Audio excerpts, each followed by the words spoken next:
Welcome back, lads and ladettes, to episode 92.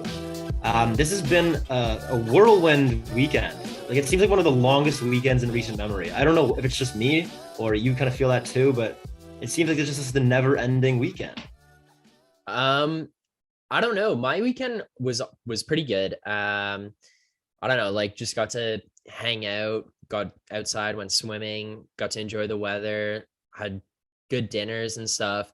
And actually, like, let's just go into it right away here because this one will be a little bit of a longer episode just because McGee and I both have two stories here, one each that we want to share before we get into our player battle and then get into our Unreal interview with the guys from Mosea. But basically, Friday night, I played hockey for the first time. And as I was telling McGee, like I played pond hockey in the winter there. And I think we talked about it on the pod. So I probably played like 4 or 5 times max, I would think. And like pond hockey really doesn't do like actual hockey justice. Like you go out there and you're like, oh, like I feel like pretty tired and like I'm bagged, like I haven't played in a while, blah blah blah. But like it doesn't feel the same because you glide around and then you get to like stop and chat with the boys like every few minutes. Like it's not really a big deal. But it was the first time I fully suited up and played hockey since we lost out in Lug in playoffs, which probably would have been like the first week of March. Because actually, you know what? We can almost pinpoint the date that I played the last game. What was the date that Rudy Gobert shut down the world? March 14th, maybe? March 13th? Okay, so that was the day, whatever day that was. Rudy Gobert shut down the March world. 11th. Okay. March 11th. Because I've told the story on the pod. I briefly, just to recap for any new listeners we have out there, people tuning in for this Mosey interview. Basically, I'm at school at Western. We're playing Lug. It's my 4th year. We got a playoff game that night. I was home that day back in Aurora, and I was filming something. I got hired to do this filming job. I take the bus back to school, hang out with the boys, whatever, eat dinner, take a nap, wake up from my nap, and my buddy comes into my room and Hans, and he's like, yo, you're not going to believe this. Come upstairs. We look at the TV. Rudy Gobert shuts down the world. But basically, like at that point, we didn't know the world was like shut down. It was like Rudy Gobert tested positive, etc. So we go out, play Lug. We lose 2-1. I scored. Not a big deal. But we lose 2-1 in the playoff game. Lug season's over. Next day, done. Lug canceled. Everything shut down. March 11th, last day I played hockey. So what is that from now? That's like, how many months is that, would you say? April, May, June, July, August. So 16 months. 16 months ago was the last time I played like a full-fledged hockey game. Almost 16 months to the date because August 12th was Friday, I think, or August 14th or 13th. So 16 months I played a full hockey game. And dude, my cardio was there because, like, not to pump my own tires, but like I work landscaping, like hardscaping. So we're outside lifting stone, running wheelies, like battling in the sun. Physical fitness is there. I run occasionally. I come home, I work out, like whatever. So I was like, I think I'm going to be pretty good in terms of conditioning and actual strength. But there's one thing you cannot ever, ever, ever in your life replicate off the ice, and that is your skating legs.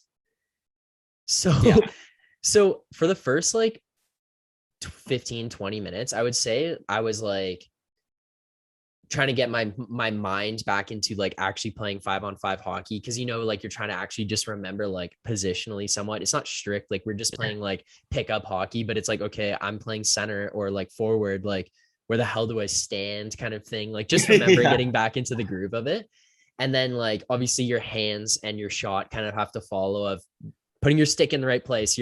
My hand-eye was pretty much there, but like stick handling and that kind of stuff, it was like, it just has to get back. Like you haven't done it. And the last time I played pond hockey was even like 7 months ago. Right. So like, it's been a while since I've actually just played hockey.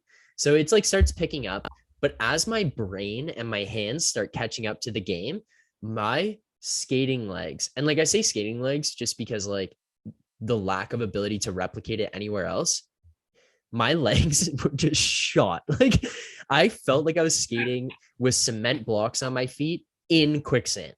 Like the combination of the two. I was saying to McGee before we got on here, there was like one play where I cause a turnover in our own end and I'm skating up the ice with the puck on an odd man rush. It must have been like a 4-on-2 or something. and I'm flying, and someone is back checking on me, and I'm trying to pick up speed to get away from this person. And as I'm going, I can feel my legs just like shutting down. I don't know how else to describe it. They were just stopped working. And I could like feel myself getting to the point of like I might fall over.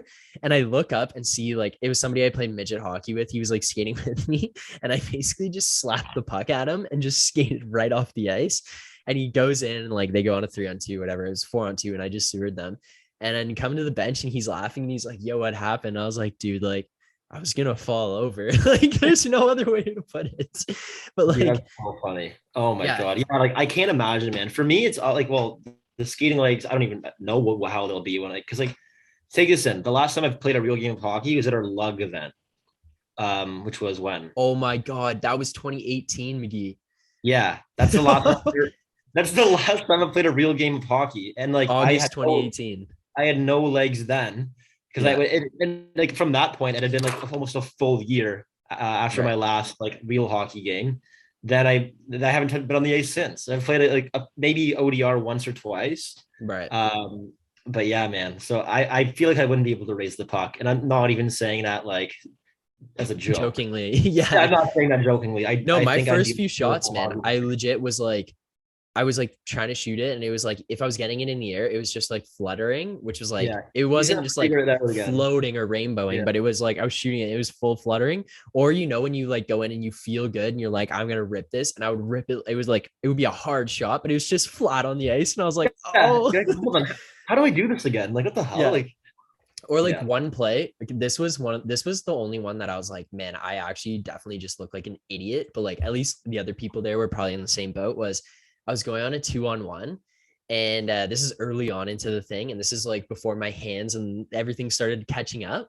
So I'm like going on a 2-on-1, and I like go to like pass, and the D-man slides, and the goalie like starts to bite to go over to the pass, and I'm like, perfect, like I'm gonna basically fake shot like Jason Spezza, like fake shot or fake whatever, and then like put it short side. And I go to shoot the puck, and it legit goes 5 feet to the right of the net on the ice. Oh no. And I just like looked at the puck and laughed out loud. The defenseman, like I knew who it was, and he just stood up, and he just started laughing, and he like looks at me and he's like, yo, I know what you're feeling right now. And I was like, all right, we're good then. We're good. And I just skated away. I'm like, oh, that was so tough. Man. It's really not like riding a bike at all. Like it's you gotta like work at it. Yeah. And like part of it too is like you think about even just like the timing of things. So like a puck's being rimmed around the boards, I would go to put like my stick down to stop it or like grab it with my skate or something, which like when I was playing lug before, because we were playing like one, sometimes 2 times a week, I could do that like no problem. And by no means am I an exceptional hockey player. Like I'm playing fucking lug hockey for a reason here, right? But like you can do it. And if you're like, we played at somewhat of a higher level of hockey, you played higher than I did, but like you have those things in your bag. Like you can rely on those to be like, you can like stop the puck on the board. So like pick it up off there. And like, I would go to pick it up with my stick or my skate, and the puck would just like bounce out into the slot. And I'm like, sorry, boys. Like, but by the end, like I honestly, hands and mind and everything were there. I picked it up. But like at the end, legs just couldn't do it. And last thing I'll say about this was like the guy who organized it, I played midget hockey with him. It's kind of funny. I like was going for 30-40 second shifts, like real quick here. And I like come to the bench, and this is like pickup. Like you could just coast out there for like a minute and a half. But I come to the bench. This is like the last 10-15 minutes of the skate. And he goes, Philly, like he was the guy swapping for me. And he goes, you can stay longer if you want. And I said, dude, I literally can't stay longer. Like I cannot stay out there. I will come back here, rest for however long you want to go out there, and then go give it a little bit of effort for 30 seconds and get off again. Because that's all I can produce out here. I love that. A coach's dream, just a quick shift. But that's funny.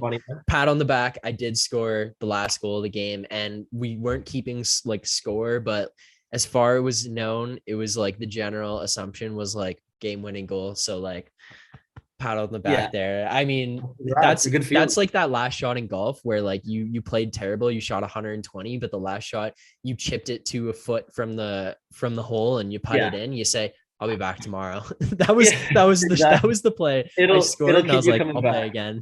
Yeah, I'll Yeah, play again. that's unreal, man. Like yeah, dude, the hockey legs are something that like I feel like I took for granted when I was playing, and now it's like I don't know if they'll be able to help me out. Like I don't know if they'll be there when I Yeah. need them. Yeah. Yeah. Okay, But we'll let's hear see. about your weekend though, because Yeah, man. you had something really cool happen to you, and it was on Instagram. And I had a bunch of people like talk to me about it, being like, "Yo, McGee's like getting out there. Like, what's going on here?" So Yeah, take take the dude, it was the floor. weirdest. It was the weirdest thing. Okay, so like, on Friday night, I was meeting up with Lindsay to just hang out. And I think she was going to the Arkells show. I wasn't, but the plan was I was going to go downtown, grab dinner with my brother Cam. Shout out Cam, listener of the show, and then I was going to just like meet up with her after the show, her and her friends, and then go back to her place Right. from Burlington. So I drive to Burlington like during my lunch break on Friday, finish up work, whatever. Her friends start arriving. I was having a good time, getting some drinks, so I'm like chatting up some of the guys that are there, just like shooting the shit, like whatever. And they're like, "Yo, are you coming to the show?" I'm like, "Nah, man, like, we're going to dinner." And I was like, "Oh no, you should come. Like, it's gonna be so fun. Like, come." And like, I'm like, "Fuck yeah, that would be fun." Like, I don't know, man. I haven't been to a concert in time. I've only been to two concerts in my life, and one of them is Imagine Dragons. Actually, three. Okay. I don't know. It's just so random. Scotty's like, "Hey, my girlfriend canceled on me. Do you want to come see Imagine Dragons with me?" I'm like, "Oh yeah, let's do it." So yeah, I've been to Boots. I've seen Chicago and the Doobie Brothers. Travis Scott. Scotty took me for my birthday, and then yeah, Imagine Dragons, and now the Arkells. So So that's four uh, concerts then. four, okay, but still not a lot. Not a big Okay. concert guy, but Yeah, yeah. and then so yeah, like I'm like texting my brother. I'm like, "Hey, well, I may or may not go to the Arkells now. I'm considering buying a ticket, but if it does happen, I'm still gonna go grab dinner with you because that was the original plan. I'm not Yeah. bailing on that." So I get a few more drinks in me, and then I'm like, all right, let's. You know what? Like, I'm doing this. I'm pulling the Pull the trigger. trigger. I buy the Flip the switch. yeah, I flip the switch, and I finally like buy the ticket to the Arkells. Like probably 30 seconds before we're like bought the ticket to the concert like at the same time I was buying the train tickets like to Okay. go downtown. Like it was like an instantaneous, just like a spontaneous decision. Yeah. And yeah, so I bought the tickets and like I hop on the train, and I'm a big heads up guy. Like I like heads up in like public places with like in line for the Just bar. briefly explain heads up. Heads up is like it's a game where you have it on your phone and you put it on your forehead, and then people Right. try to like tell the user, whoever is holding the phone, like what they try to explain it without actually like giving it away. Like it could be like a person, place, or thing. There's different categories. It can act Yeah. out movies, like celebrities, you name it. Yeah. So then I could do that in line at the bar sometimes, like if I'm just like feeling it, like it just is a good way to get the crowd engaged if you're out there in the Pass some cold, time. pass some time. And it's always fun. It's a like fan favorite. Everybody loves it. Everyone gets into it. So I start doing it on the bus. I pull up my phone and I'm passing my phone around the friend group, and I just see a couple people who are like kind of like looking at us and smiling and like looking. They're trying to like help give some answers and stuff. So I'm like, all right, like, hey, like you want in? Like, yeah, like come on here. I just give the person my phone. I'm like, yeah, your turn. Like, do it, do it.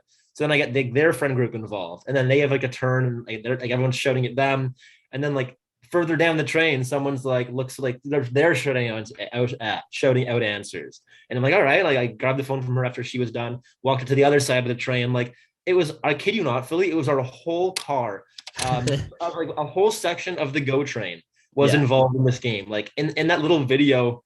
So like, long story short, we do this, go to the concert. I grab dinner with my brother first. So my friends get off at Exhibition where a Budweiser stage is. I get off at Union, have more like drinks and dinner with my brother, and then Uber back to Budweiser stage and meet them. I think I missed like maybe the first song or two. Like, I was a little bit late, but it was whatever. I already had plans, Yeah. spontaneous decision. Plus, I bought the ticket with my ticket master money, which I got for like my birthday or something in like Oh, 2017 perfect. that I haven't been able to spend. Yeah. Like fuck it, like may as well. Free And concert. then yeah, free concert essentially. And I go in and have a good time, and then like wake up the next morning to this like video that like Lindsay shows me. She's like, "Oh, look what the Arkells posted," and it's a video of us in the train like playing this playing like heads up or whatever the game is. I'm like, you gotta be Yeah. fucking kidding me. That's unreal. And like I wish the video doesn't show like everything because it was like way bigger than that. I think like my phone is the one being used in the video. I don't think I'm not in that video. Okay. That's like further down the train. Yeah, because I was But looking for you and I didn't see you. I think But I'm I the guy who knew goes, that I was don't like, know about well, you. I feel that's yeah. funny. Like Yeah. that. But yeah, so like it was like, kind of crazy, man. Like the whole and like train cars are big, but it was the Yeah. whole train car that got in on this. So it was my most successful game of heads up to date, I'd say. And everybody was having a blast. Everyone was like cheered, they just cheers each other and got off the train at the same time. Like everyone had such a blast playing heads up. And then the Arkells posted it. So I'm like, oh, that's pretty dope. What the hell? Screen Yeah. recorded through it from my own story. And then Pretty Simony good DMs me, weekend. was that you? Like, is that real? Like, is that you? I'm like, yeah, like, well, not me, but like, it's Yeah, it's my phone. yeah, yeah, it's my phone. It's my Yeah. idea. It's my brainchild. That's unreal. How was the concert? What was it like being back in like a public event like that? Dude, it was nuts. Not a single mask was worn ever. Really? Like not and it was like full capacity. Like you had to like Outdoor shoulder your way to concert the though, right? bar. Like, Outdoor concert, but it was still yeah, as busy as any other Budweiser stage lawn concert, you know? Like really. it was I couldn't have told like there's no difference. No difference. Right. I don't think there was even like restrictions on seating or like capacity. It didn't True. feel that way anyways because it was still like as busy as ever. You'd like shoulder your way through, like try to get to the bar, like 20-minute wait to get a beer, a Drink. $14 Yeah. beer. It's like, oh my Yeah. god. Yeah. And yeah, it was fun though, crazy. Like I got pretty loaded. It was fun, but like it was just like I couldn't believe how full it was and how it's almost like I guess what I'm trying to go with this is people have short memories. Yeah. Like it's like it never even happened. Like COVID never even like everyone's just out and about again and like enjoying Doing themselves, this. enjoying the music, having a good Yeah. time. And it's like, yeah, not a care in the world. So it's pretty cool to see it, but just like almost eerie. It's just weird. It's just weird to be Yeah. like, wow, we're so close. This is what Yeah. we've been waiting for. But it still felt so normal. That's fun though. That's a good weekend. Got Yeah, on no, the Arkell's Instagram story as I, well. I So know, shout I out you know. for starting a Yeah, movement. yeah, yeah. Might have to. Yeah, I don't know, man. Try to get them on the pod, maybe. Yeah, I tagged that's them our in. next Yeah, next guest. We got to I work on know. I that. tagged them in my story. They still says sent. They haven't seen it yet. So Okay. Okay. once they Well, say seen, I'll like wait. I'll be waiting in the DMs for it to the change to second it seen. says scene. The Yeah. second it says seen. Welcome, come on our pod. Yeah, Yeah. just spam them. All right. Well, before we get too deep into this episode, we still have an amazing interview coming up here. We do have to do our episode 92 player battle. So these two guys, both TV personalities. One is a huge TV personality in Canada. One of them is a TV personality, I would have to say worldwide. He actually was part host of a massive television show. So before we get into who they are, let's go with the competition here. So it's the International Cherry Pit Spinning Competition or Championship. You've heard of talented tongues tying cherry stems in knots, but the International Cherry Pit Spinning Championship takes things further by challenging contestants to fire fruit pits as far as they can spit them. The 47th edition is slated for the 4th of July in 2020, but the competition is steep. Kevin Boomerang Bartz got his second win in 2019 with a 58-foot, 3.25-inch spit at the 2019 competition held at Tremendous Fruit Farm near Eau Claire, Michigan. Oh So my god. basically, I guess you just like stand on a line similar to like any other like a standing long jump, and you just spit this fruit pit as far as you can. But Dude, 58 feet? foot, yeah, that's mental. Kevin Boomerang Bartz. That is a nickname right there. That is a Boomerang nickname. Bartz. I can't believe that, man. 58 feet. I was expecting it to be like 12 feet. Like, Same. When I like found this competition, I was like, this is gonna be like a 10, 15 foot like spit. 58 what do you feet, think man. his trajectory is? Like, do you think he's more of like a line drive guy, or does he got more of an arc to it? Like, how I would think it's the like okay, did you ever play that game on what was it called? What mini clip where it was called Pebble Dash? And so the yeah person goes and winds up their arm and they spin their arm around and then they throw a pebble across the pond and like yeah you have yeah to like throw the pebble. Okay, so this is my predicted arc. It's less of an upwards and it's less of a downwards. It's this happy medium where you get enough steam and power like an airplane taking off for it to go out and across so that when it lands, it doesn't come dead. But then that being said, when it goes down, it doesn't like it's not rolling as much as if you were to shoot it straighter down. So I'm thinking yeah he's got like a happy medium between a perfectly flat spit and a more upwards one. It's more like an airplane taking off kind of angle. Yeah, like a nice 45-degree, maybe like a. Yes, yeah, that's kind of the arc that I'm predicting here. You know what? I agree with that. But we have two kind of unique competitors, I'd say. Yeah. So like we may as well just get right into it. All right, I'm down here. Let's go. So the first competitor, he was drafted in the first round, 5th overall by the Hartford Whalers in the 1994 NHL entry draft. He played 11 years in the NHL for the Hartford Whalers before they became the Carolina Hurricanes, and he ended his career with the Toronto Maple Leafs. In 821 career games played, he totaled 237 goals and 259 assists for 496 points. An OHL Rookie of the Year, a World Junior Gold Medalist, and a one-time 40-goal scorer in the NHL. He's the host of TSN's Overdrive and a member of TSN's hockey panel, a 6'1", 194-pound right winger from King City, Ontario, Jeff O-Dog O'Neill. Our second competitor. He was drafted in the second round, 40th overall by the New York Giants in the 1993 NFL Draft. He played 15 years in the NFL, all for the New York Giants.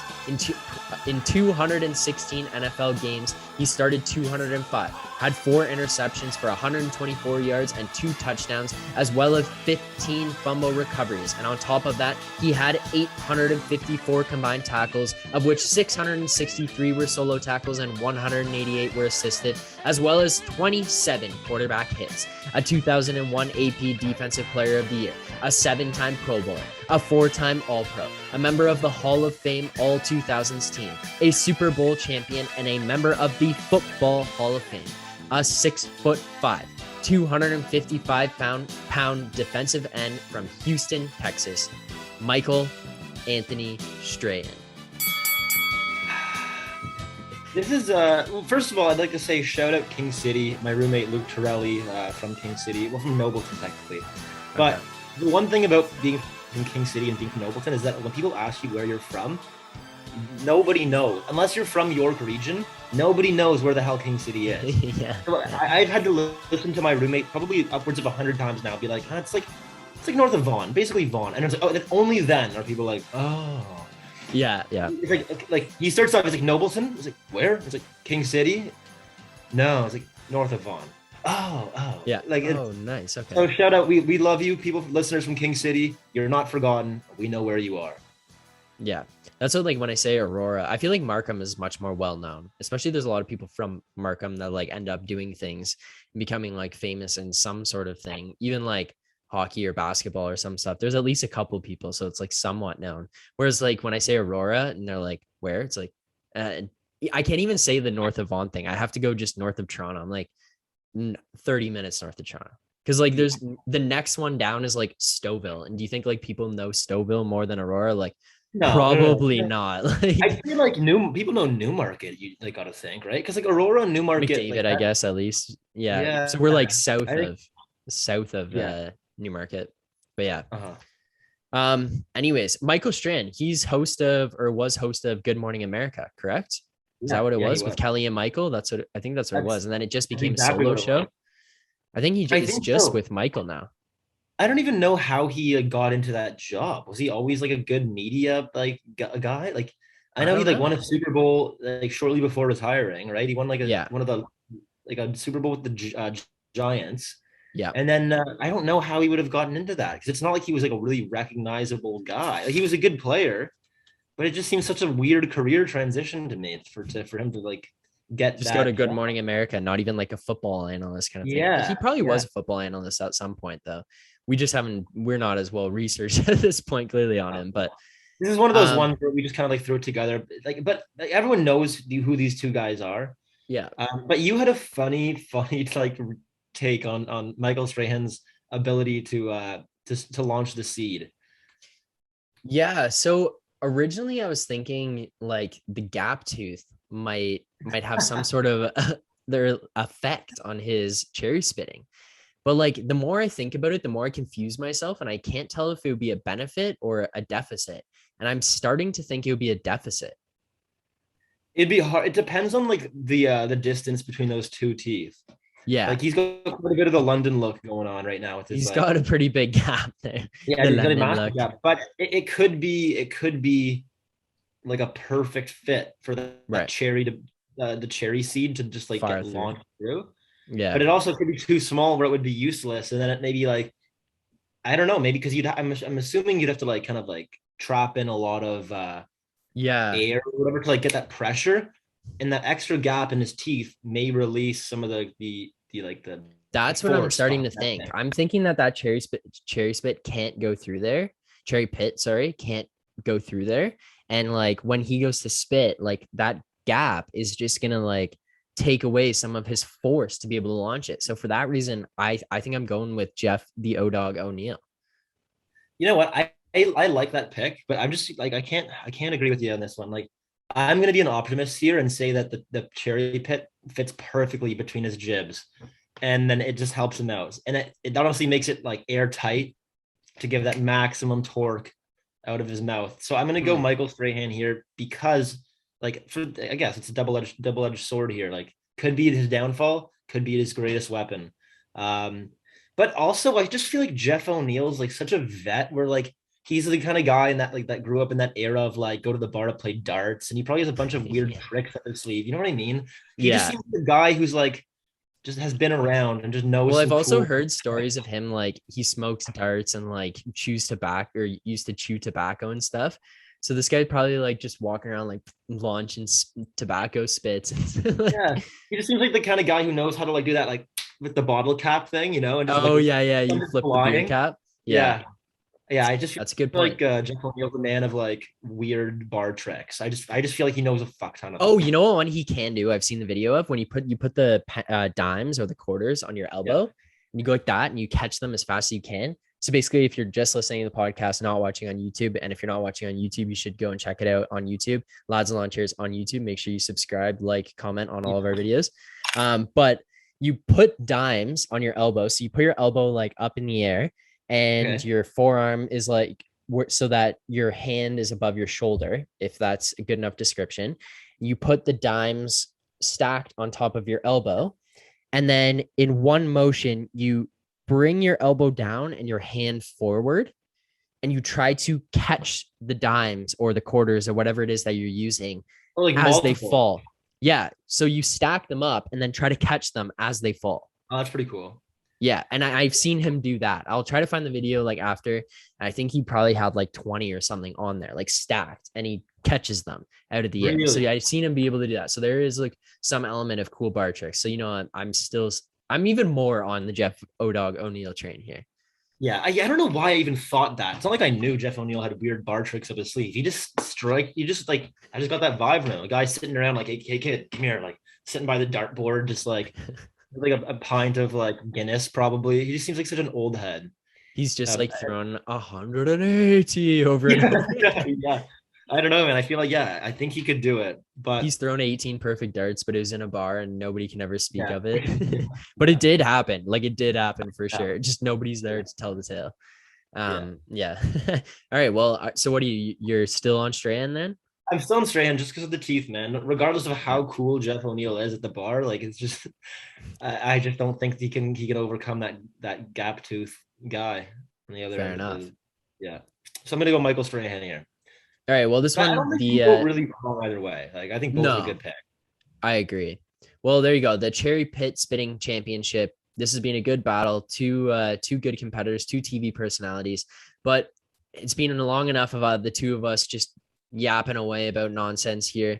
We got to get into this cool ass interview that we have lined up that we got done the other day with two guys, one guy from Laurier, one guy from Queen's University. They absolutely hustled while they were in university, actually, and it just ended up turning into them creating this really smart app that takes a lot of different apps that we use in our everyday lives and manages to put them together in a way that will benefit not just students. Like this is something that I will 110% be downloading as soon as the app is officially launched, because I know that in my everyday life and when events are being planned, cottage weekends, I was just at a cottage weekend a couple of weeks ago and they're trying to organize food and grocery lists and all that, and determining who's paid who, it can be a problem. It can be really tricky. And then on top of that, transferring funds between people can get annoying because you got to go to a separate app and then you got to mark it down on a list who has and hasn't paid. This app, it takes care of all that. So with that being said, I want to introduce our guests of episode 92, the creators of Mosea. We're now joined by two budding entrepreneurs. One went to Queens and one went to Laurier. They are the founders of Mosea, a money sharing app to make it easy to schedule events and just transfer funds back and forth to make things easier. Give yourself some adventure in your life. And I know a bunch of people from my school are on board. One of my friends, Vic, shout out Vic, who kind of set us up with this interview, works for Mosea. And I've seen their content on TikTok. I've seen them promote their brand. So we thought, what better way to figure out what these guys are all about than to have them on the show? We're now joined by Aidan and Luke. Thanks a lot. That's a great intro. Thanks for having us. Thanks for coming on, boys. First thing I want to get into here, how did you guys come up with this name? And then just like give us the proper enunciation, because like it was one of the very first things that we just did is like butcher the name and how to say it. So how did you guys come up with this name? Like, what does it mean? Anything specific? And then how often do people screw up how to say it?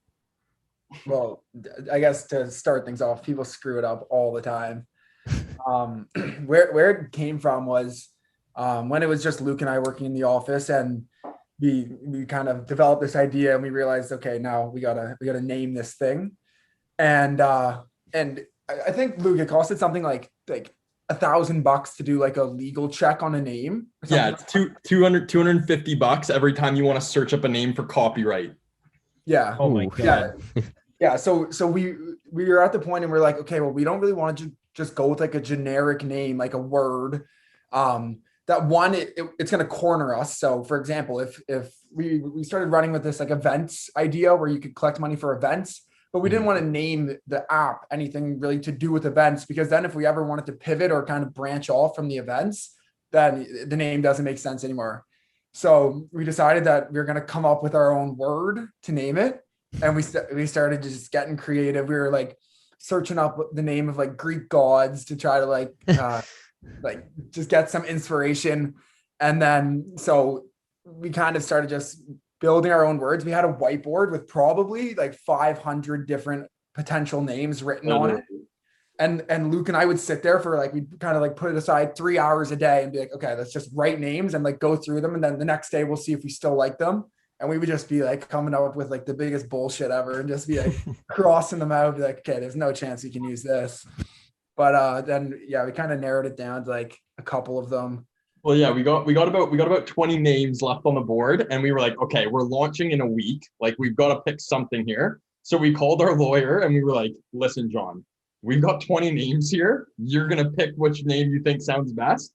And then he ended up picking Mosea. And so a lot of the things we were trying to do is create kind of like, one, we were trying with the acronyms, but then Mosea, it was just like a pool of money. We were starting to think of stuff like that. And so it's like a sea of money, just because like kind of our main value prop is group spending, right? Pooling money together. And so that's how it kind of came up.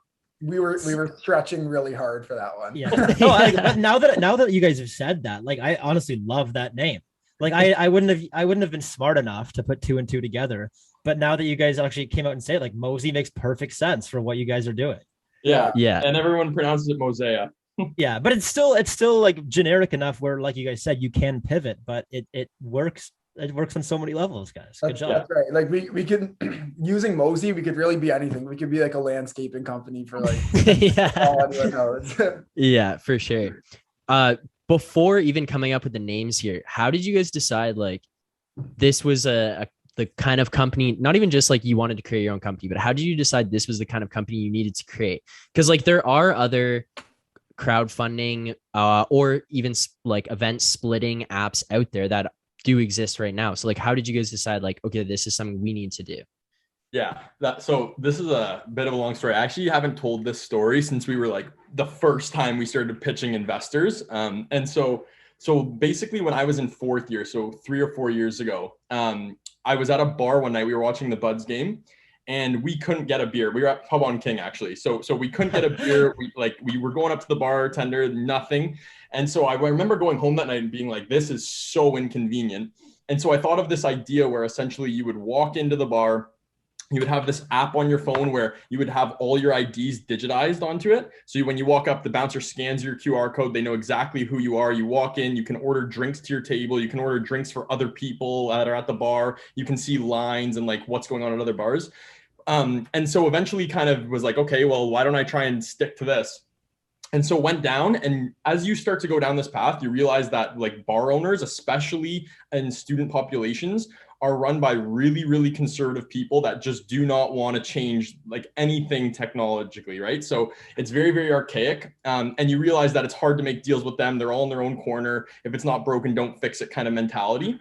And so realized that this just wasn't going to work, and it was going to take a ton of capital injection to kind of beat out the fragmented POS systems, which is what you would have had to, integrate with if you wanted to successfully do this. And so realized that I just, one, didn't have enough expertise, and two, just didn't have enough capital to actually do this.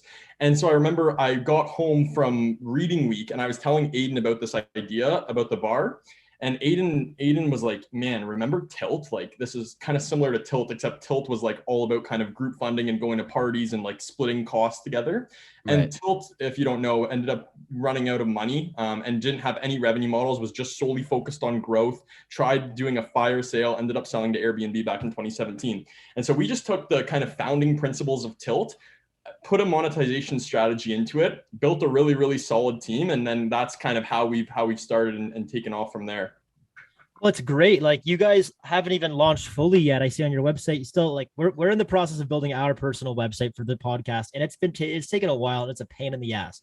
And we go over to look at yours, and it's simplistic and it's just so clean. And it seems, I'm going somewhere with this, just hold on, but it seems like I've heard your name, and I've heard Mosey, and I've seen your logo around campus, and I've so many friends who are on board. And as you're taking a sip from your branded cup, so I've seen so much shit about your company, which is great. And you guys haven't even really gotten out there yet. So like, is that part of your strategy, is kind of like making sure everything's spick and span perfectly up to your standards before you guys go ahead with the full launch?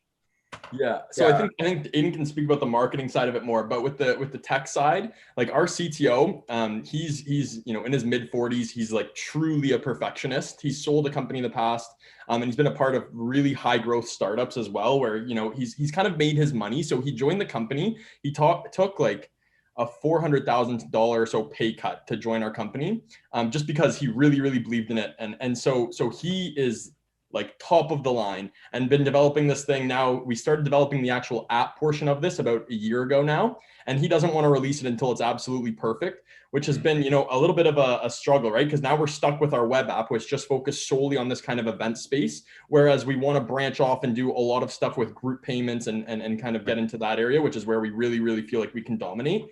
And so it's just been this really like kind of long process where we've had to build up hype, keep the hype going, and then ride the momentum the entire way, especially throughout COVID too. And so that's kind of where Aidan's taking it off in terms of like the marketing side. Aidan, if you want to go into that a bit.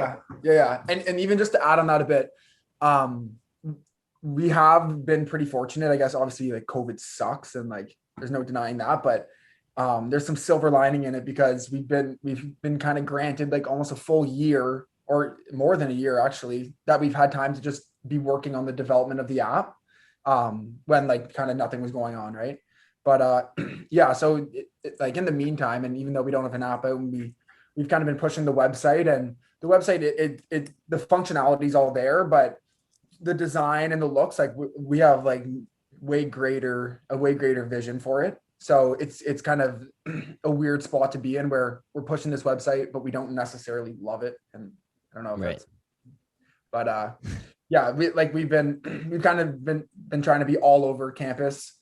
As you mentioned, like we've been getting shirts up. A huge thing for us has been, we get these banners printed, these like big 3 by 5 foot outdoor banners, and we just try to get them on as many houses as we can. So for example, at Queen's University, Aberdeen Street, we go there and because that's like, like where they have like homecoming, St. Patty's Day and all that. And we're like, we try to get as many houses with a Mosey banner on it, just because it's a cool look. People start to recognize the brand. And even if people don't know what they do, eventually, if they're ever explained what they do, or they come across our website or a sponsored ad on Instagram from us, they'll be like, oh shit, I've seen this company before. Like it's all over my school. We've received a ton of DMs and a ton of people reaching out, be like, hey, I saw your banner. like, what exactly do you guys do? So we do gain exposure that way. So it's been pretty good for us. Yeah. That's one of the things that you actually realize about marketing is like the marketing is just trying to get the brand awareness so that when you actually go with your sales team and when you go with your sales pitch, they've heard of your brand before, they've seen it before. And it kind of brings in that psychology of trust into the mix. And so it's kind of interesting seeing how people who are reaching out to us now because they've seen stuff. And then we had this one TikTok. I don't know, maybe you guys saw it as well. It kind of blew up. It got like 400,000 or 500,000 views, 50 or 60,000 likes. And we got literally 5,000 Canadian university students that messaged us asking about what we do, how they can get involved and whatnot. And so then that really helped us. Like we had at the time a few hundred brand ambassador applications, and that spiked it up to the thousands. And so just because of that, now we have users in every single province within Canada. We've got brand ambassadors. We've got 40 to 50 brand ambassadors that we're going to have this year. And now we've got 120 houses that we're going to sponsor. And then that has just kind of spiraled into leading to other big brands. I can't mention some of their names right now. I can mention them officially at the end of August, but some really big brands that have come on board now and are literally officially partnering with us to put on certain really, really big events, 5,000 person events that are coming up in September. And so it's kind of just all led to this really, really fruitful cycle. And it's just, you spend so much time marketing and you get kind of one big break, but with all of those other little ones, it wouldn't have hit.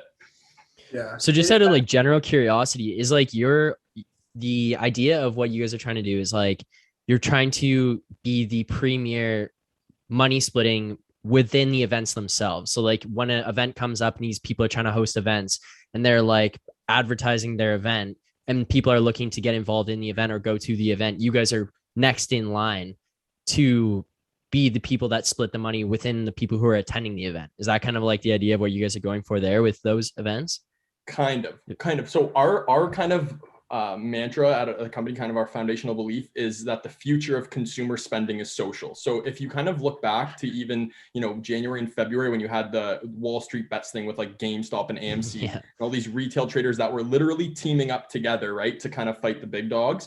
But then when you take it back to kind of an even more micro level and you look at it inside of your social circles, you've got people that are going on vacations together, people that are splitting utility bills, people that are splitting rent bills, going to restaurants together and splitting bills.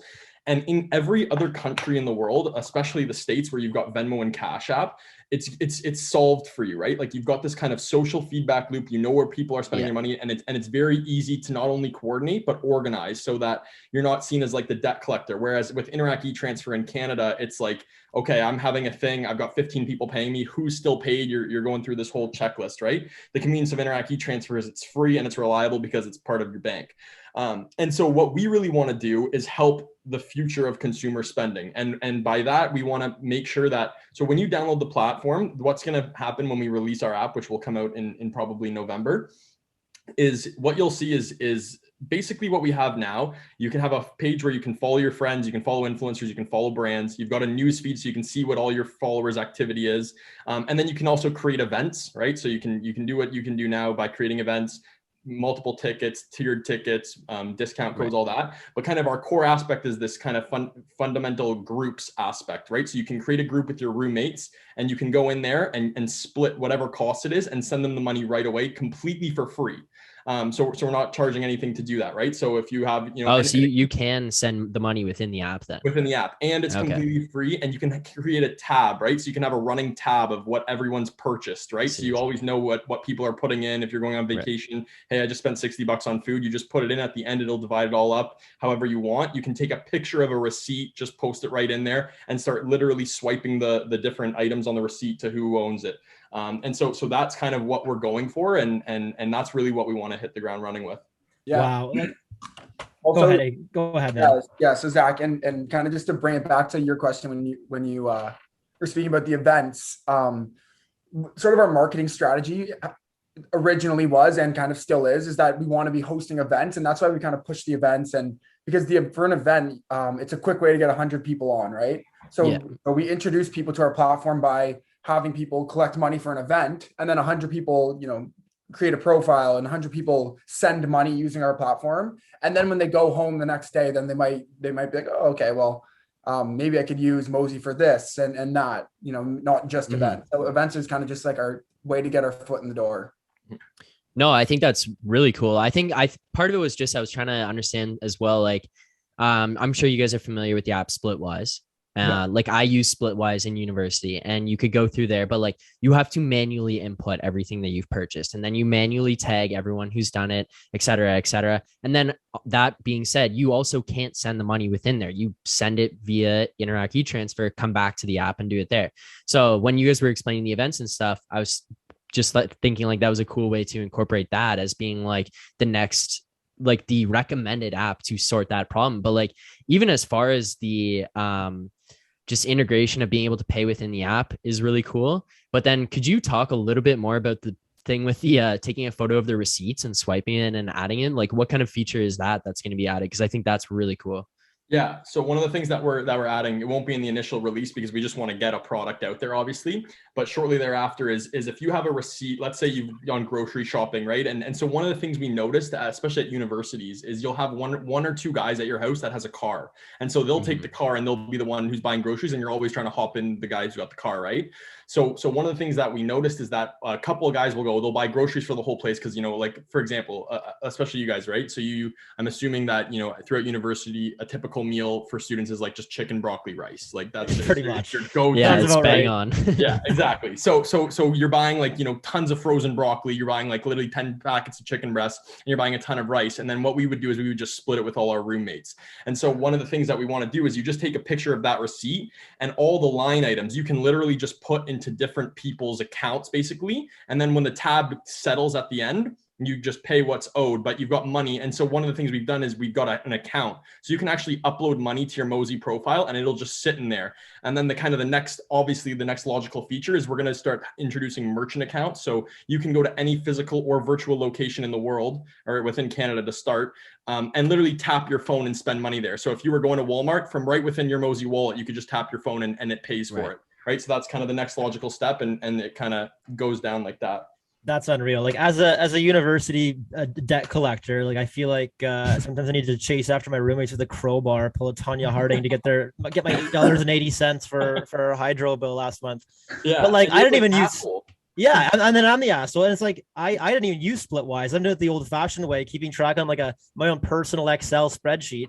So when these guys come screaming at me, like, "Oh, what? How much did I pay or whatever?" I already paid you. I'm like, "No, you didn't, man. Like, don't shoot the messenger. Like, I'm the one who's doing all the hard work here." Yeah. So something like Mosey is the solution to that. And I personally, not even trying to hype up your brand, I cannot wait to have a platform like that to make my life easier. And I'm sure a lot of people listening to this thing can relate too, because it's like it's not an easy task collecting the bills. Exactly. No, Definitely. So at what point did you guys start creating this company? Like you guys would have graduated, I assume 2 years ago from university. And then when were you like full on into Mosey, like developing this, building it?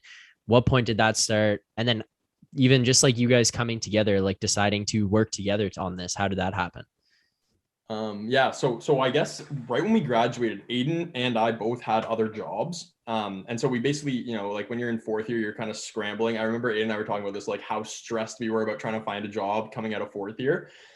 We eventually found jobs and so worked there, but kind of at night, we were still jotting down these ideas and kind of, ruminating on this. And then I remember I actually had started working with one of our other co-founders because he was more of the technical guy. And so we started building something out. And I remember Aidan quit his job, or it ended in September or something like that, Aidan, or October or something like that. Yeah, it had ended. And so I was like, man, like come on board. Like we were talking about this earlier on, like let's just like bring this to the top, because our other co-founder was going back to school for another semester. And so Aidan comes on board. And at that point, we were about to launch. This was in about February of 2020. We were about to launch, and I realized, and so I had quit my job because it was becoming a full-time kind of gig at this point. And I remember at that point we had raised money, Luke. No. That's when we were talking about raising money. Oh, okay. So I had quit my job, and I remember my cousin and I, Gordo, shout out to Gordo. He plays in the CFL. You guys should actually have him on. He plays on the Tiger Cats. So him and I were talking because he was waiting for the Tiger Cats training camp to start because COVID wasn't a thing yet. And we were like working on this full time, but I wanted to get a part-time job. And at the time, McDonald's was having these commercials where it was like, get a job with your buddy, you know, like, I don't know if you guys ever saw those commercials, but they were like promoting to get a job with one of your buddies. So I was like, yo, Gordo, man, like, let's go get a job at McDonald's. They're like, it's part-time. It'll be so jokes. We'll have such a good time. And Aidan's like, please, man, like, please, we're coming in with a full camera crew if that happens. And we're like, who gives a shit? Like, we didn't care at all. Like, we were like fired up to do it. And then about a week before, so we had sent in applications, and about a week before I heard back, we ended up raising like 350 or 400 grand, and then didn't need the job. Yeah. So Sorry, McDonald's. Yeah, but honestly, we wanted to do it, and then things just started going really well. Kind of before COVID, we launched. We processed $50,000 or $60,000 in our first 2 or 3 weeks, and so we kind of knew we had a proof of concept. And then that's kind of what sprung us throughout all of COVID and allowed us to get to where we are. Luke had told me that they were gonna get this McDonald's job, and I was like, okay, well, I'm coming in. I'm getting like hilarious videos of you flipping burgers in the back. And he's like, no, there's no chance. Like, I'm just not gonna tell you which McDonald's. I'm like, I don't care what it takes. I'm gonna go to every single McDonald's. I will like exercise every opportunity to find you and Gordo in the back, like cooking burgers, like making my fries. This guy's gonna be like breaking up street fights outside the Queen and Spadina McDonald's. Yeah, literally. That's unreal. You need like you need to be wearing like a bulletproof vest and riot shield. So like, it's, you guys just casually out of the woodwork mentioned your 300-400 grand fundraising, but I mean, like, people listening, for the listeners, like, that's a lot of money, and I'm sure for you guys it's still a lot of money too. Did you guys have a background in entrepreneurship when you guys were progressing through school, or was this something that you guys had to like kind of learn on your own, how to even get in front of investors and how to even make that dream even a sliver of a reality? Yeah. So Aidan and I both, we had kind of separate businesses. And the reason why we went after the event space, Aidan can talk about it more, but Aidan actually had an event company. And that's why we went after the event space first, because we knew we could market to them. We knew the margins were high. And so Aidan knew how to do that. My background was kind of more on the business side. So I had this platform when we were in university. And essentially in first year, I noticed that all my buddies on my floor were playing FIFA, like on PS4. And I was always into video games, but I was always into like Call of Duty. Like, I was always like into first person shooters, and like I played cello a little bit, but mostly Call of Duty. But everyone on my floor was into FIFA. And so I realized that. I started playing a little bit, and I got really into it. And then I started up setting tournaments for just my floor. It was at the beginning, it was just 8 people. And then people from the other wing. So I was in Williston, if you know where that is. Oh, yeah, I was in Little House, so right across. Oh, no way. Okay, beauty. So people on our other wing started hearing about it, and so you end up the next week it was like 16 people, and then people in like Little House heard about it. People in like Bricker heard about it, so it was like 32 people. Eventually, we got this tournament up to like 200 or 250 people across like 6 or 7 schools, but everyone was paying $10 a week. And so I was collecting all this cash from them, right? And so then eventually got to a point where Fortnite had come out, and I started doing this with Fortnite, because Fortnite like literally just took off like a rocket ship. Changed the game. It literally was insane how easy it was to just get people to funnel into these tournament formats, right? Especially back when it was like so young in 2017, 2018. And so then eventually got that to a point where we could, sell it off to a different, bigger company. And so made it, 40 or 50, 60 grand, something around there from that. And then I used that money to actually start with Mosea. And then Aidan actually made, a pretty good chunk of cash too from his event business. And I guess you can talk a little bit more about that, but that's kind of where the background came from. Yeah. So what I did while I was at school, I started this company in second year. It was called Revel Entertainment. Essentially, we worked out a deal with one of the clubs, their Stages. I don't know if you guys have ever been there. Yeah. If not, you should go. But we worked out a deal with them, and essentially we got the club for free on Wednesdays because they were closed on Wednesdays. So one of my buddies that I started Revel with, he DJ'd there and had a good relationship with the owner. So we got the club free on Wednesdays. We would keep all the door cover, and then they would take all the bar sales. So we ended up bringing like a couple big acts. We brought Loud Luxury, Oliver Heldens. I don't know, like, if you guys really know like the EDM scene, but Adventure Club, like a few others. And we also worked with a couple big brands. We worked with Smirnoff and I think Coors. They put on like some university tour. So We did that for them. So through Revel, we ended up generating like about, I think it was like $100,000 that was kind of like processed and run through us. And the thing is with Revel, like at the time, and I think it's really similar to Luke's business, is that when I was starting it, when I was doing it, it wasn't really like something that I was like, okay, I need money, I need to make a business and I'm going to do this. It was more something that I just kind of enjoyed doing. I liked kind of like organizing events. I liked having parties and whatnot. So, and it kind of just formed that way rather than like really needing money. It was just kind of like something I was doing for fun with some friends. Yeah, I wish you guys saw this guy in university. He was literally like the A1 bar star. Just styling around. Yeah. That's incredible. Oh my God. I can't even imagine walking around with like just a pocket full of just some cash burning a hole in your pocket in second year. Like, come on. Terrifying. Come on. That is scary. So I guess the next logical question here, like at that point in your first and second year in the business program or otherwise, it's like at that point, you've barely even gotten into your education and what it means to run your own business. So like, I'm assuming most of that is kind of self-taught. Because it's not easy to start a business, even if it's FIFA and you're making a shitload of money. You still need like a kind of a business model. You still got to get some structure going on there. So how much did your classes kind of help you, or was it more just like, all right, like shit's kind of blowing up, I got to figure out, watch some YouTube, I don't know what I got to do, I got to figure out how to make it work?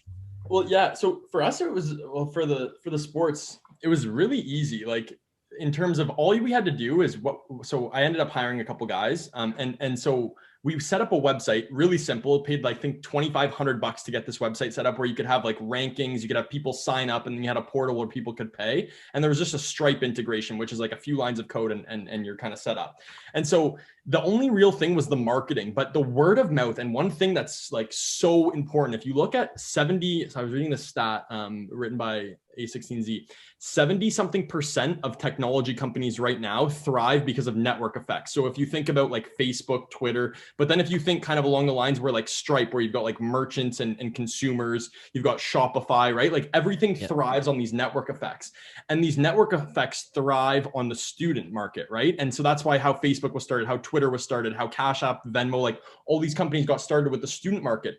And so word of mouth is the number one way to market to kids. And when a game is as popular as Fortnite was, and virtually every single guy that I knew played Fortnite at some point, right? So you've just got all these people that are like, oh yeah, I'm down. Oh, and my buddy's playing in this, like for sure, I'll throw in $10 this week.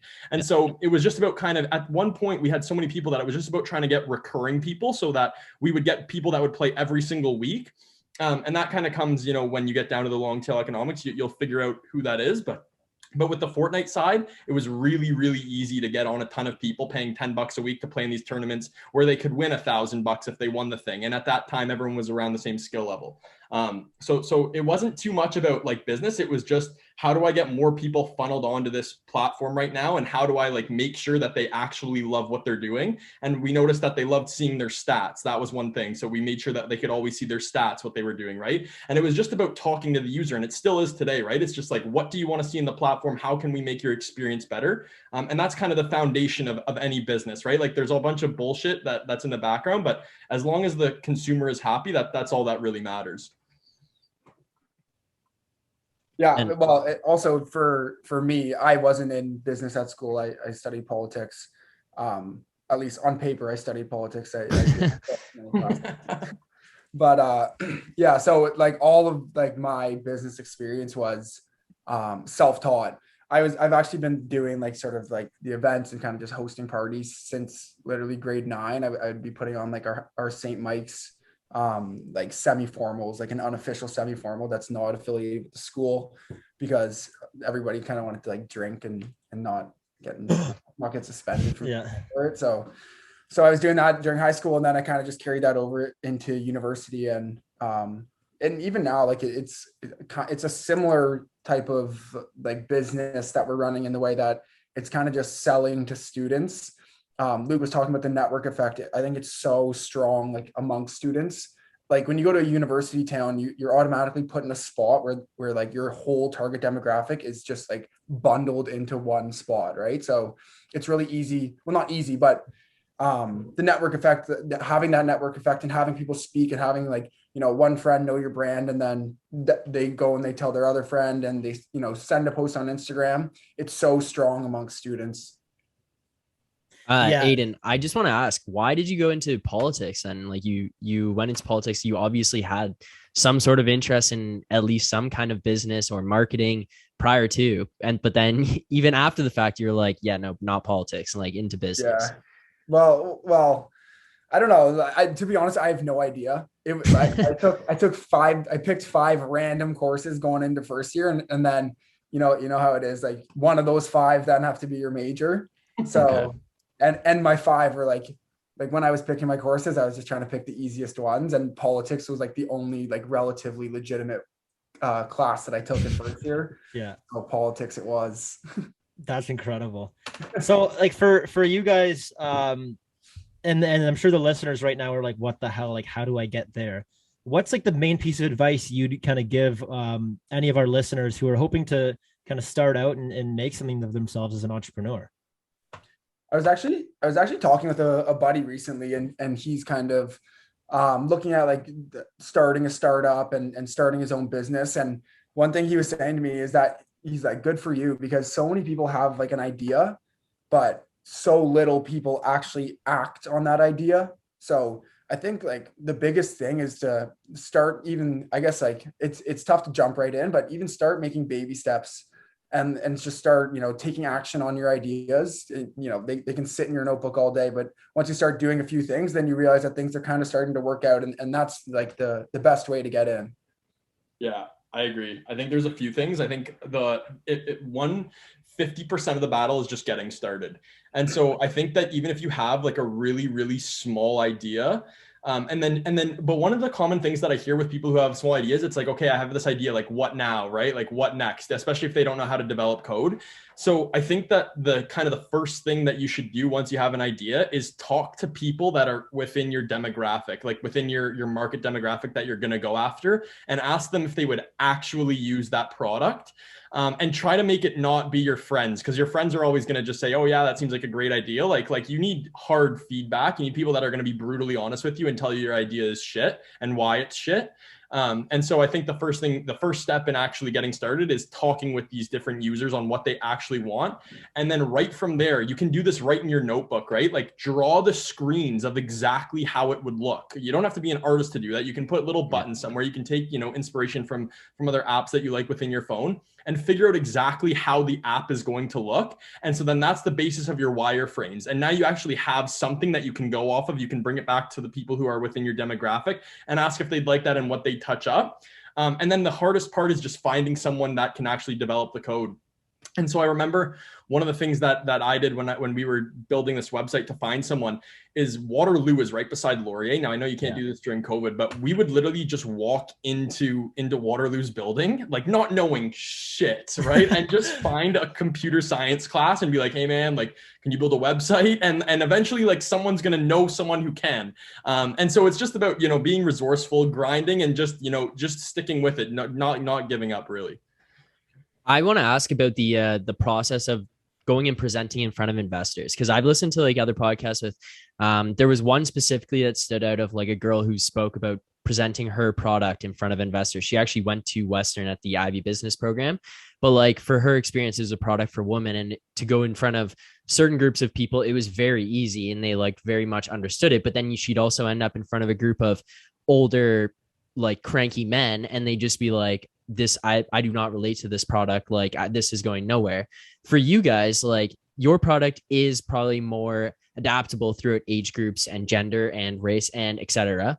But that being said, there's still gaps of people who will never use this app, and not because of anything that's wrong with the app itself, but just because they cannot see themselves relating to it or using it. So then going in front of investor groups, what was it like? And like, how do you prepare to go in front of different kinds of even just people in general and present to them? Yeah. Well, everyone, there's going to be someone or most people really that think your idea is not good until you've kind of shown them that it's good. I think the one thing that really, really helped us is, so we pitched to probably when we were raising, so we've raised 2 rounds now. When we raised that first, 350 or 400 grand, we pitched to probably 150 investors, and a vast majority of them like said no almost immediately. Probably 120, like after one meeting, they didn't want a second one.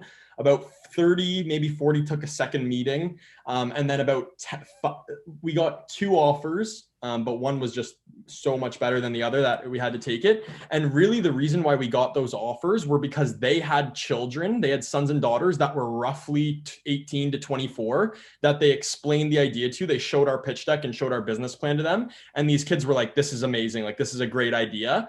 And so at that point, like when you're putting in money this early, you're going to get, it's all high risk, high reward. So they knew they were risking a ton of their cash, but they knew that if it works out, the rewards there, and they'll be, you know, if Mosea ends up becoming a big company, they will be rewarded very, very favorably for making that early investment. Also, I think it's important to understand, like, as Luke said, not every investor is going to be into what you're giving them. So like 120, we're not interested at all. I remember one time, Luke was pitching to this kind of like board of investors, and we're all in the office, and like, so we're all listening in. And this was like our biggest pitch at the time. Like this is when we were trying to raise like just over $1 million. This is like 4 or 5 months ago. Yeah. And he's pitching to like it's like a panel of like 30 different potential investors. So he gives us the whole speech, and this one guy just completely takes control. And because they liked the whole thing. They liked the whole thing, and then they asked what our valuation was. Yes, that's right. and it was too high for his liking, and he didn't think that like he's like, where's the merit behind this? Like, and he just starts absolutely going in on Luke, like rips him a new one. And at the end of the call, like, we're all just like, holy shit, like that was insane. Luke like hangs up, like none of us talk for like 10 seconds, and we all just start dying laughing. We're like, oh my God, that guy actually just ruined you. And it's like, okay, buddy, if you don't like the deal, keep your mouth shut. There's 29 other investors who might like it. Yeah.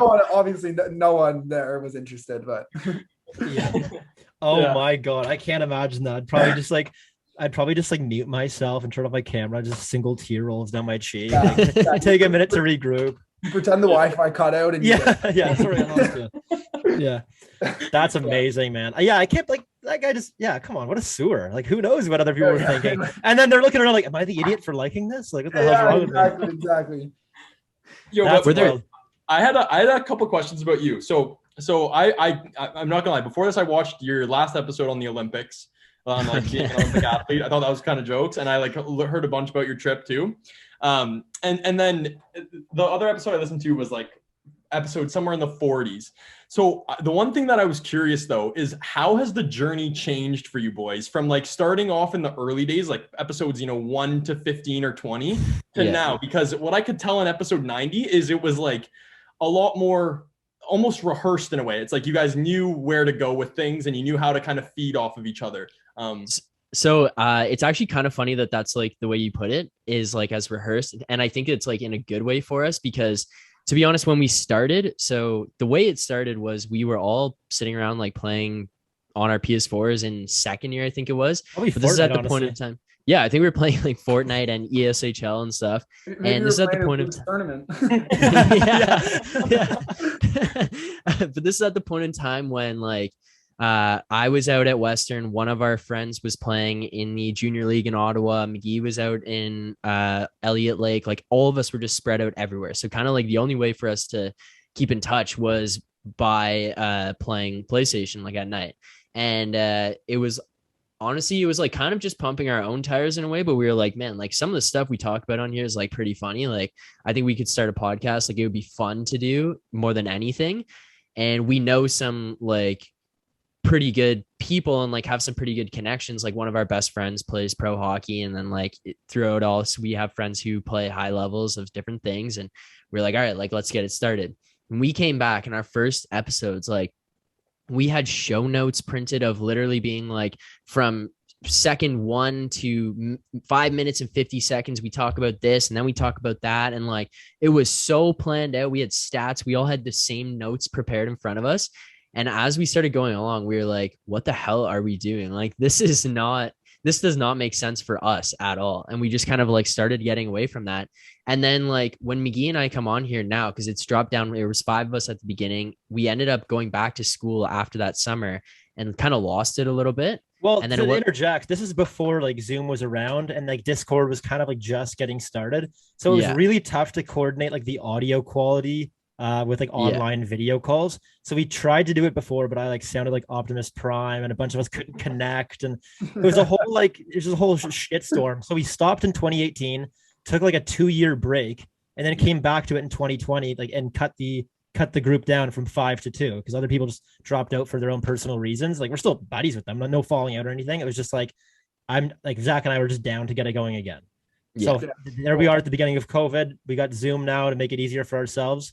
And like Zach said, it just didn't fit what we wanted to do. We and part of telemarketer, but like part of that was just like not we weren't being true to the lads and launchers. Like it was just too scripted, too like choppy. And I'm not gonna lie to you. Sometimes we're just like hungover and we're having a guilty podcast, and it's like, well, like, do you have anything prepared? No. Do you? Nah. Like, I'm sure we can figure stuff out to talk. Like, let's just go. Yeah. Like I know that the only thing that's like really actually written out is we do these player battles. So at the beginning of every episode or like at some point earlier on. So like episode 91, for example, our last episode that we just did, it was Steven Stamkos against John Tavares in like a judo matchup. And we just like debate who we think would win in a judo competition between the 2 guys who wear number 91. And like you just pick, we were both going to pick Stamkos, but then we switched to Tavares just because like Stamkos bum knees. Like his knee problems. Really? Yeah. Wait, what was the reasoning behind Stammer? Well, Markham boy. So we're playing pander to the crowd. And then I don't know, just he's a champion, man. Like 2-time Stanley Cup. He's got an Olympic gold now. Like, I don't know. I was just rocking with champion on that one, Stammer Markham guy. So shout out for that. But then we were both like, we were just talking about it. And at some point we were like, yo, this guy has horrible knees. Like he's broken his legs. Like you can't pick him. Like there's no way. Yeah. And then but like we go on, I prepare that. And then outside of that, it's like just random notes in here of just nonsense of like things we could talk about at some point in it. And it just goes anywhere. Yeah. One of the things that resonated with me from that episode, I think it was either 90 or 91, is when you guys started talking about like dad's clothing and how it's so much different than when you're like younger. And how dads just wear really simple clothing. And my theory behind that is it's just easier. It's just so much easier to just wear simple clothing. You've got a wife. You don't give a shit what you're looking like. You know, like you want something comfy. You got your 8 pairs of Skechers. That's what we were trying to figure out. Like, at what point does it just like naturally turn into like you transition into the dad clothes? The dad clothes. Yeah. But yeah, I don't know. So like at that point, it's kind of funny that you say it's like more rehearsed. I think at this point we just like know each other better and like know how it's going to go and like know some of the things we have to go through just because we have segments, topics, whatever. But other than that, it's pretty much just like free flowing as we go along. Yeah. And the other question too, like what about like moderating when you have guests on? Like how do you guys feel? Because like whenever there's like a silence at all, you guys have to jump in, you know? Yeah. Like how have you guys found it moderating over the show's lifetime? I think again that's come pretty naturally. Like I think that little pause before I answered your question was a perfect example of that. It's like I think subconsciously we try to go 1-1, but if it doesn't happen, then like if someone like you'll just speak up. Like if there's a little second of a slight pause, and like I kind of look over at Zach, I see his mouth moving, I see those wheels turning, and I'm like, okay, like time to shut my mouth.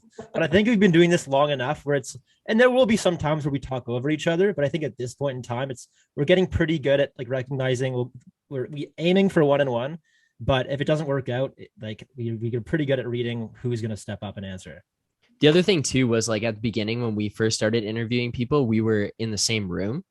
And like, if you had a question or you wanted to ask a follow-up, we would just like give like a finger and like show everyone else that you're going to ask a question. And then it was like the first time we got on Zoom with somebody to interview them. And we were both like, this person can see us, like putting our hand up. And it just kind of became like, I have to just read your face and figure it out. And then over like Zoom, there's going to be times where it's just like a little bit of a pause. And I don't know, we've just kind of had to figure that out as it went along, but it has definitely got more natural. aside from that, Zoom must make interviewing guests so much easier. Oh Like, my Yeah. God, Oh yeah, it has. Like before too, like we would have to set up phone calls and have people phone in and like have Yeah. it going to one of our phones into a board and then like trying to figure out audio displacement, even just like that. And then like now we just send someone a link. Like we send you guys a link, say, hey boys, like link's ready to go. And McGee and I are just sitting in here waiting in the room and you guys come in, we let you know what we're about to record and it's good to go. It's Yeah, also much easier to see you guys and talk so to you. easy. Yeah. No, yeah. So also one thing that I kind of wanted to show off too, we just got some new Mosey merch. Okay. What do you guys honest thoughts? What do you guys think of that? Honest thoughts, but be nice. I back it. I like that. Yeah. Maybe well, I mean it's you got to mix in some gold there, I think. We got a few different things here. We're not- Okay. Just want to. Oh, there you go. There McGee. we go. There we go. I The like shirt itself is gold. Yeah, I back the man because like when we were in high school, and I'm sure at St. Mike's kind of had the same style like trends as like our school because we were in a sports school. But like university merch was always just like such a flex. Like everyone Yeah. would come in rocking their Sperry's with like their chino shorts and then like some sort of university sweater. So I back the university merch. I think it's good. Yeah, I like it. I And you guys- definitely you guys said oh, sorry. Go ahead. no, I definitely like what Aidan's got going on there though. I like the like This clean. is a new it's- one. This is a new one as well. Yeah. With the smiley face too. I like that. Yeah. Yeah, it's clean. You guys said you're coming out with merch as well. That's what I heard. We Yeah. are. Yeah. So we've actually did all the designs and stuff. We sent it off to well, McGee, actually you can explain it probably better because you're more in contact with it, but Yeah. So basically, like, I was just told my parents, like, kind of in passing, they're like, "Oh, how was your day today?" And like, they really don't know what the hell I do on this thing other than talk to people and talk to Zach. So I'm like, "Oh, you're good." I'm like starting to like design some like clothing items, and then it just kind of came out of the blue. I was like, "Oh, one of my friends actually like is this like a supplier or knows a supplier." So I'm like, "Oh, really? Like, what the hell? Okay, cool." So she hooked me up with this lady who's able to kind of help us out and knows the industry and knows what to look for and when looking for new suppliers. So we went back and forth. It took a while to kind of like explain exactly what we had in mind. We made some mock-ups. So I had to like download the free trial of like Illustrator and Photoshop, and I had to get cranking and make sure get my 7 days worth. So then I got my all the designs in. She's okay, no problem. Sent it off, and like we should be expecting like confirmation for pickup. I think they said early this week or late this week or early next week. It's going to be within the next couple of weeks. So we're looking forward to that. But we kind of based our designs. Like, I don't want to spoil anything. Maybe we can, if you guys want to hang out for a bit, we can show you some of the shit we're planning. But we have like a few designs based on like all we can say is that they're based on like other recognizable brands. Mhm. Yeah. So basically we just have like our sample merch kind of being produced right now. Once that's ready to be picked up, like McGee and I have our own, we're going to hand it out to some of our friends and family, see what they think about it, like what they like, what they don't like. And then once we can make those adjustments from there, like we're going to launch our final or like our first ever merch release. So That's beauty. Yeah. The merch has been so big for us. Like just giving out merch, like at schools, giving it to students, and even like for ourselves, like Luke and I and Colin, our other co-founders, and like honestly, like everyone who we work with is like always rocking a Mosey shirt or a Mosey hat. I remember actually at my grandma's funeral, Luke and his dad came, and it's the visitation. So I'm just like going around saying hi to everyone, and I see Luke pulling up, and he's just rocking the Mosey shirt. please tell me it was in black and not that yellow university one. It was he was rocking a Mosey shirt with a blazer on top. Come on. He's domineering promoting. You always have to. You always have to. That's one thing. Our whole team always wears Mosey merch. That's like one thing about the startup life is everyone's so supportive of Mosey. And like even the developers right now, like we're in the office right here, and there's like half of our developers are in the office, the other half are at home, and they're all still grinding away right now in the other room, which is like just unbelievable. Grinding away, wearing Mosey hats. Yeah, wearing Mosey Gitch. That's perfect. that's Yeah, man, hilarious. we're excited. We're excited for our merch shop. Hopefully something comes from it. Like right now, like we're trying to figure out, we're at a point where it's like, obviously we're going to keep on doing this no matter what, but now it's like, we've been doing this since 2018. we're trying to slowly piece together how we can turn this into like a viable income source. And So- it's definitely tougher, but Well, continue. one thing I've seen with like big clothing brands, or not big clothing brands, but some clothing brands that have gotten big when they're really small, what they'll do is they'll send like one piece of merchandise to the same influencer like every single day, and it's costly. There's no doubt that it's costly, but eventually this influencer, like, who gets all this shit all the time, is like, okay, I've gotten this thing like for 200 days in a row now, like, what the hell is this? And then they'll eventually, like, they appreciate the effort, right? Like, that's one of the things that I've noticed is when you just continuously do something, if you're working hard at it, usually they'll show you some respect. And that's how can't remember what the brand was, but they got pretty big off it. Like one of the, I think Kendall Jenner or Kylie Jenner ended up wearing the merchandise after they'd sent it to her so many times. And then they just blew up from there. And now they've got something like 500,000 followers on Instagram. I'll find the brand after this and send it to you boys. Even we did something like that. We sent a couple merch pack, or well, I think we sent 2 merch packs out to Harry Raftis. And then he ended up posting a TikTok of him gunning a beer wearing our hoodie. That's unreal. Yeah, that is unreal. Even for the podcast, Dave Portnoy does those unboxing videos. Oh yeah. Every day, and he's like unboxing. He's like, "Who the fuck are these guys?" Yeah, that's actually a pretty good idea. Yeah. Who are your guys like optimal guests on the show? Like, I guess to grow the brand, you probably want like some influencers that are big, you know, like. Yeah, so we actually have had like some pretty decent, like some pretty sizable guests. Like Cabby Richards has come on, James Duthie, Paul Bissonnette, McGee, help me out here. Tim Hicks. Yeah, Tim Hicks.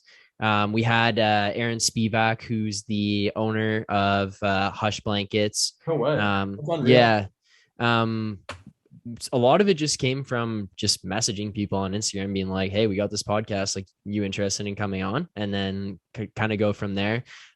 Maury Sherman from Kiss 92.5, like, it started with like just hockey guys and like just interviewing hockey guys, and then it just branched into kind of just friends and like people that are like would find, like, our friends would find interesting, because it was like we aren't just people who just know sports or like are just interested in sports. So for us, it just became more about like people that have cool stories or have started businesses, or like you guys to come on here. It's like cool for us to get to learn about it, and then it's going to be cool because we know people that are going to know you guys, so then we'll want to listen because of that. So like those kinds of things are pretty cool to tie in. It also, like, this isn't obviously the biggest platform for you guys to come on and like market, but it's also another opportunity for you guys to come here and have some sort of awareness of people who might not have heard about it before. So like for us, we think it's cool to kind of have people like that come on here and be able to share stuff. So I don't know, that's kind of where we've started to go with it. Is it went from very specific like sports and hockey people to like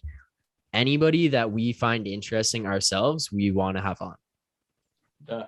There's a bunch of like different TikTokers too that are like kind of in the same realm as you guys as well. Like very, very similar demographics. I'm wondering if you guys can like collaborate with them. I've just always heard that collaborations are the best way to, because you just bring both of your followings together, you know? It's for sure. Well, we had on a Ty Bridgewater. I'm not sure if you know who that is. He does like the iced coffee reviews on TikTok. He's like very monotone and wears his hat down. He's like, all right, iced coffee review. Like he came on, we had him on, so that was pretty cool. Yeah. Yeah. That's actually like a great idea for us to pinpoint some of those people. Yeah, I think that might be it, boys. Like I can't think of anything. Like you guys, it's been an absolute pleasure talking with you guys. And if you wouldn't mind staying on the call just a little bit longer after we let you go, I kind of want to run some things by you. Maybe it'll help the listeners out if they in the future, if things go according to plan. But like I can't thank you guys enough. I had an absolute blast chatting with you. Learned a whole lot, and I'm sure Zach feels the same way. Yeah. And before you guys go, like, again, thank you so much for coming on and sharing your stories with us and talking to us about Mosey. But would you guys want to just promo like where to find you guys on social media, and then like kind of when to expect the app officially and what to do with the website? Just brief rundown for all of our listeners. Yeah, sure. So our Instagram is at Mosea, Mosea.io. Same with our TikTok. The app is set to be released in early November. And in the meantime, you can use our web platform, which you can find at www.mosey.io. Awesome. Thank you, Thanks boys. a lot, boys. Yeah, thanks Thanks so much for for having coming us. on. Yeah, happy to have you. And you can come back anytime. That'll be unreal. Next week. Yep. Yeah. Perfect. Thanks so much for Luke and Aidan joining us. What an interview that was. Like, those guys, just natural born entrepreneurs from the time they were in like their early years of university, and already Aidan says he's just walking around with already making like 6 figures from his event planning business as a second year university student. Yeah. Like, come on. Must be nice. Yeah. But yeah, I couldn't imagine. These guys were just destined for it. Like, they knew what it takes, and just went for it. I think it's pretty cool too, because like, as I mentioned before the interview, it's one thing, like I use Splitwise and we talked about it in that interview with them. I use Splitwise at school. It tracks how much you're paying on all these different things, and you can kind of tell who owes you and who owes what. And it's a good way because like, if you owe me $10 and then I end up owing you $5, the app will automatically deduct it. So then it'll just be like, okay, you owe me $5 now instead of 10. And they just balance each other out until you either get to the point of 0, or like it just tracks it back and forth until someone pays it off to make it 0, whatever. But through the app, you can't pay. You have to go and like manually see it, tell the person that they owe you. That person has to pay you through e-transfer. Then you go back to the app and do it. These guys have created this app to put the money in there, transfer the funds through there, and then it creates a wallet in there as well so that these funds can build up. And it's like a much easier way, because as soon as it's done, it's just off the list and the money gets transferred through there from that person. Done. It's a very easy solution. It's a good way to track all these things, track who owes who what and how much they owe them. I think it's a really smart idea. And if you're a university student and like you're someone who is planning parties, or you are in a house with people and you got to go grocery shopping and stuff, this is an ideal app for you. Yeah. The receipt swiping blew my mind though. Yeah, that's pretty cool. That's honestly very, very cool. That's something I'm looking forward to. Take a picture of it, whatever, you know what items are yours and which aren't. Because like if you go and buy something for like 5 different people and it's on the receipt, like you can just swipe as to whose is whose. It makes your life a million times easier than having to be like, what is this? What is the cost of that, etc. And then like dividing it all out of the list yourself. Like you take a picture and swipe and it just uploads it. And like I said on the pod, like during the interview, is like I'm responsible for collecting bills for my student house, and oftentimes it's like I just get ask the questions, and it's like, okay, well, and I'm the guy who collects, so I have to explain the information and how much they owe, that whatever. But if they can just be in it with me and see what they owe, like from firsthand as it comes in, it makes life easier. Yeah. So yeah, thanks again for Aidan and Luke coming on. Man, they're going places. Like, they are already on their way. Like, it's cool ass application, cool ass guys. And we can't wait to work with them moving forward. Like, we'll definitely be having them on again. That was a great intervieio. Yeah, that was really cool. So basically, thanks to Aidan and Luke for doing that. That's Mosea, MOSEA.io on Instagram, as well as their website. That's exact same thing. Make sure you go check it out. Sign up for the early release. It'll like let you know. I'm pretty sure if you sign up on the website when the app is officially launched, should be coming out soon. So stay tuned for that. Make sure you follow them on Instagram to get updates on when that stuff is going to be ready. But this is definitely an app that I think everyone that is listening to this podcast would enjoy using. But McGee, with that being said, episode 92, this has been a really good episode, chatting about playing hockey again, getting on the Arkells Instagram, just a spontaneous Arkells night that ended up turning into some really fun. You get to go see your brother as well, just a bunch of things wrapped into one, and then a cherry pit spitting competition. So that's all I got to say for episode 92. It's been a blast talking to the guys from Mosea, talking with you, getting to catch up again. McGee, I'm going to hand it over to you. Yeah, man, it seems like just the longer we kind of keep chipping away at this podcast thing, the cooler stuff starts to happen. I got a good feeling about this next year for us. We got a bunch of cool stuff on the way that'll be announced very shortly. And I'm just getting jittery as the dates get closer and closer, because I think it's just a really cool thing. It's a really cool thing. We're excited for it, but the only way to find out what that may be is if you catch us next week, same time, same place, same lawn chairs. Cheers, lads and ladettes. Cheers.